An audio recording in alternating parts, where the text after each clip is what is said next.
சென்னை திருவொற்றியூர் தியாகராயபுரத்தைச் சேர்ந்த அப்துல் மஜீத் என்பவரின் ஒரே மகன் அப்துல் சாதிக் 3 ஆண்டுகளுக்கு முன் 10ஆம் வகுப்பு படித்த போது ஸ்கூட்டி பெப் இருசக்கர வாகனத்தில் நண்பனை அழைத்துச் சென்ற அப்துல் சாதிக் விபத்துக்குள்ளாகி அரசு ஸ்டான்லி மருத்துவமனையில் சேர்க்கப்பட்டு நீண்ட நாள் சிகிச்சை பெற்று வீடு திரும்பியிருந்தார். இந்நிலையில் +2 முடித்து கல்லூரியில் சேர்ந்த அப்துல் சாதிக் தினமும் கல்லூரிக்கு செல்வதற்காக யமஹா MT-15 இருசக்கர வாகனத்தை வாங்கி தருமாறு பெற்றோரிடம் அடம் பிடித்துள்ளார்.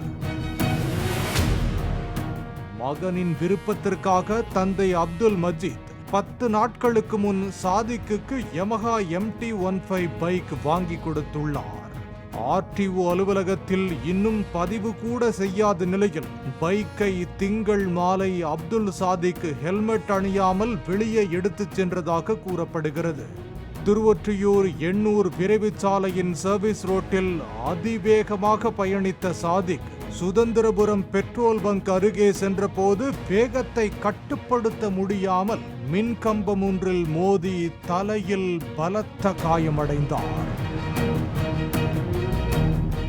உயிருக்கு போராடி கொண்டிருந்த சாதிக்கை அப்பகுதி மக்கள் உடனடியாக மீட்டு அரசு ஸ்டான்லி மருத்துவமனைக்கு சிகிச்சைக்காக அழைத்துச் சென்றனர். அங்கு அப்துல் சாதிக் சிகிச்சை பலனின்றி உயிரிழந்தார். மத்திய சாலை போக்குவரத்து அமைச்சகத்தின் தகவலின்படி 2022இல் இந்தியாவில் 4,61,312 சாலை விபத்துகளில் 1,68,000 உயிரிழப்புகள் நேரிட்டுள்ளன. இவற்றுள் 76.6% விபத்துகளுக்கு அதிவேகமான பயணமே காரணம் என்று ஆய்வுகள் தெரிவிக்கின்றன. வேகம் விவேகமல்ல என்று உணரும் அதே வேளையில் 150-200 சிசி பைக்குகளை ஓட்டும் போது ஹெல்மெட், ரைடர்ஸ் ஜாக்கெட் எனப்படும் பாதுகாப்பு உடை போன்றவற்றை அணிவதும் கட்டாயம் என்கின்றனர் நிபுணர்கள். காஞ்சிபுரம் வானவில் நகரில் வீடு ஒன்றின் மேல் மாடியில் வசிக்கும் வேணுகோபால் திடீர் உடல்நலக் குறைவால் 6 மாதங்களாக வீட்டு வாடகை கொடுக்காததோடு வீட்டையும் காலி செய்யாததால் வீட்டின் உரிமையாளர் சீனிவாசன் மாடிப்படிகளை இடித்து இணைப்பை துண்டித்துள்ளார்.